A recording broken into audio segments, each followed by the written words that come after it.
because they're from the city, but really not, because they're not going to Camden High School, Woodrow Wilson, and they sometimes are worse than those students because they play a role that they're only acting, and sometimes they exaggerate, and Mr. Bolden, he has a very difficult job.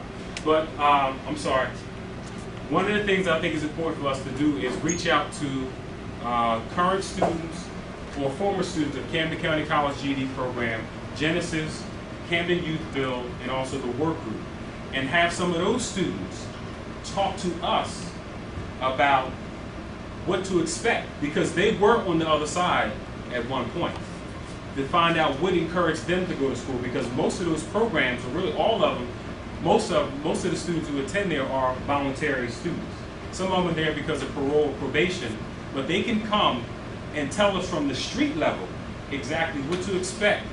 And I would even welcome some students to be a part of not only the movement, but also a part of the organization as well. Because they can bring a raw, street type of knowledge and expectation to the program, and it make it easier for us to navigate in the streets and also deal with the people who we're expecting to reach. So I think that's very important. And as far as the loan part, similar to what you were mentioning, I tell students that is your last resort. However, if you are in debt $60,000 at the end of your educational experience, and you make $60,000 a year for the next 20 years, that is a wonderful investment. You know, that's 1/20th, and you can break it down into percentages, decimals, but you can explain to them that you cannot go to school, have a menial job, and be in debt anyway because you have to get a car, you have to get a house or apartment, and you want nice things. So you may get a personal loan or credit card, and you point it at the things that you don't necessarily get back in investment. Because a car, you talked about rims. People may spend $3,000 on rims or a car, but once you drive that off the lot, hundreds of dollars are knocked off the price of the car if you want to resell it. However, you are an investment.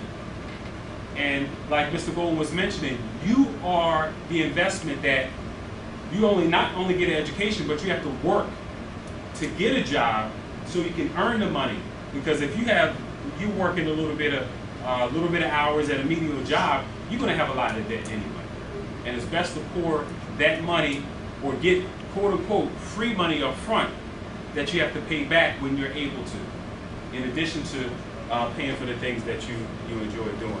But again, if you like, I can assist and talk to individuals, and we can have representatives from YUL come out to the different GED programs to try to encourage students, because some students also get field pay for doing various things above and beyond getting their GED, whether it be construction and so forth. So they can get field pay for coming out and volunteering with the program, and also just encouraging them to come out as well. So I would encourage you to bring those young people aboard.